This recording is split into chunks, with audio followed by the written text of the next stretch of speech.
गणपति महोत्सव का आज है दूसरा दिन। बप्पा के दर्शन के लिए भक्त हर साल इसी उत्साह के साथ इंतजार करते हैं, लेकिन इस बार कुछ महीने में बीएमसी के चुनाव के साथ पूरे महाराष्ट्र में निकाय चुनाव भी होने हैं। इसीलिए बप्पा के आशीर्वाद के साथ नेता सियासी समीकरण सेट करने में लगे हुए हैं। कल उद्धव ठाकरे 20 साल के बाद राज ठाकरे के घर पहुंचे थे, पूजा अर्चना की थी दोनों ने साथ मिलकर। और आज डिप्टी सीएम और शिवसेना सुप्रीमो एकनाथ शिंदे राज ठाकरे के घर पहुंचे हैं पूजा के बहाने। दोनों के बीच चुनावी चर्चा भी हुई है, लेकिन शिंदे कह रहे हैं कि राज की बात राज ही रहने दो। कहते हैं सियासत में संकेतों की अपनी अहमियत होती है और महाराष्ट्र के डिप्टी सीएम एकनाथ शिंदे को संकेतों की सियासत में महारत हासिल है। इसीलिए गणपति महोत्सव के दूसरे दिन एकनाथ शिंदे ने राज ठाकरे के घर शिवतीर्थ जाकर उनसे मुलाकात के बाद सियासी सस्पेंस बढ़ा दिया। सवाल है कि क्या महायुति में फेरबदल होने वाला है? क्या शिंदे बीएमसी चुनाव से पहले अपने लिए फेवरेट पॉलिटिकल पार्टनर की तलाश में है? क्या शिंदे राज ठाकरे से मिलकर मुख्यमंत्री फडणवीस पर दबाव बनाने की कोशिश कर रहे हैं? राज ठाकरे के घर से निकलने के बाद शिंदे ने अपनी खास शैली में मुस्कुराकर मीडिया से कहा कि राज की बात राज ही रहने दो। हमारे बीच जो चर्चा हुई उसे आपको कैसे बता दें। साथ ही शिंदे ने उद्धव जी राज से मुलाकात पर भी तंज कसा। राज ठाकरे जी के गणपति उत्सव में हम लोग कई सालों से यहाँ आ रहे हैं, वैसे आज भी आए हैं दर्शन लेने के लिए।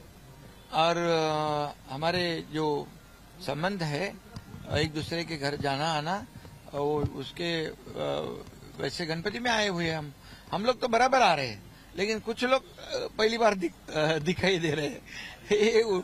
ये भी अच्छी बात है। और सभी को गणपति बाप्पा ने सद्बुद्धि देवे, इसमें सबकी भलाई है, तो अच्छा है। ये माहौल गणपति बाप्पा का जो है, ऐसे महाराष्ट्र में तो बहुत, इसमें सब लोग एक दूसरे के घर जाते हैं, कुछ पुराने आना जाना रहता है, कुछ नए नए आते हैं, तो अच्छा है। स्थानीय निकाय चुनाव के चलते कोई राजनीतिक गठबंधन होने की चर्चा? अरे बाबा, हमारी तो महायुति है ना, अभी महायुति हमारी है, इसमें अभी कोई अभी आज के गणपति दर्शन में कोई राजकीय चर्चा नहीं हुई है। और सब आपको कैसे बताए, कुछ राज तो रहने दो, कुछ थोड़ा तो। एकनाथ शिंदे ने मराठा आरक्षण आंदोलनकारी मनोज जरांगे के सवालों को पूरी तरह से टाल दिया है। वहीं 27 अगस्त को 20 साल बाद उद्धव ठाकरे पूरे परिवार के साथ राज ठाकरे के घर गणपति पूजा में शामिल होने पहुंचे थे। इस दौरान दोनों ने कई घंटे साथ बिताए। गणपति पूजन के बाद राज और उद्धव के बीच आने वाले बीएमसी और निकाय चुनाव को लेकर काफी देर तक चर्चा हुई। कार्यकर्त्यांच्या मनात कोणताही संभ्रम नाही। मनसे प्रमुख श्री राज ठाकरे आणि शिवसेना पक्षप्रमुख उद्धव ठाकरे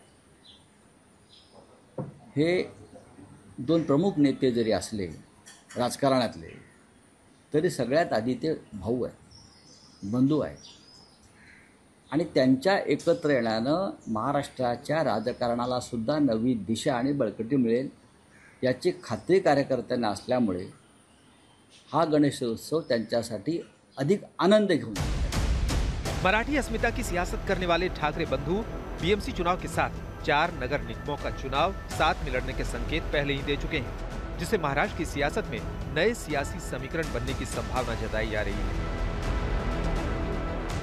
लेकिन सवाल है कि क्या उद्धव और राज के करीब आने से कांग्रेस और एनसीपी शरद गुट असहज महसूस करेगा, या फिर कांग्रेस आने वाले स्थानीय निकाय चुनाव में एकला चलो रे की राह पर आगे बढ़ेगी।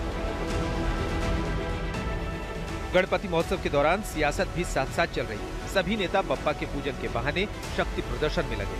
आज मुख्यमंत्री देवेंद्र फडणवीस बीजेपी नेता कृपाशंकर सिंह के घर गणपति पूजा में पहुंचे। इस दौरान सीएम फडणवीस गणपति आरती में भी शामिल हुए। वहीं केंद्रीय मंत्री नितिन गडकरी मुंबई में लाल बाग के राजा के दरबार में माथा टेकने पहुंचे। नितिन गडकरी के साथ उनकी पत्नी भी मौजूद रही।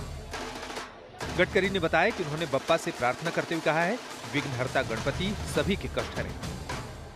मैं काफी सालों के बाद आज दर्शन के लिए आया हूं। हमारे विघ्नहर्ता के रूप में हम गणेश जी को जानते हैं, और इसलिए हम सबके जो संकट है, देश के, राज्य के सब संकट से हमको पूरी तरह उनके आशीर्वाद से हम सुख, समृद्ध और संपन्नता की तरफ जाए, और इस प्रकार का आशीर्वाद दे, यही मैंने उनके चरणों में प्रार्थना। महाराष्ट्र के राज्यपाल और एनडीए के उपराष्ट्रपति पद के उम्मीदवार सीपी राधाकृष्णन भी लाल बाग के राजा के दरबार में दर्शन के लिए पहुंचे। उन्होंने पूरे विधि विधान से गणपति का पूजन किया, साथ ही बप्पा से अपनी जीत की कामना भी की। ऋत्विक भालेकर, मुंबई, आज तक।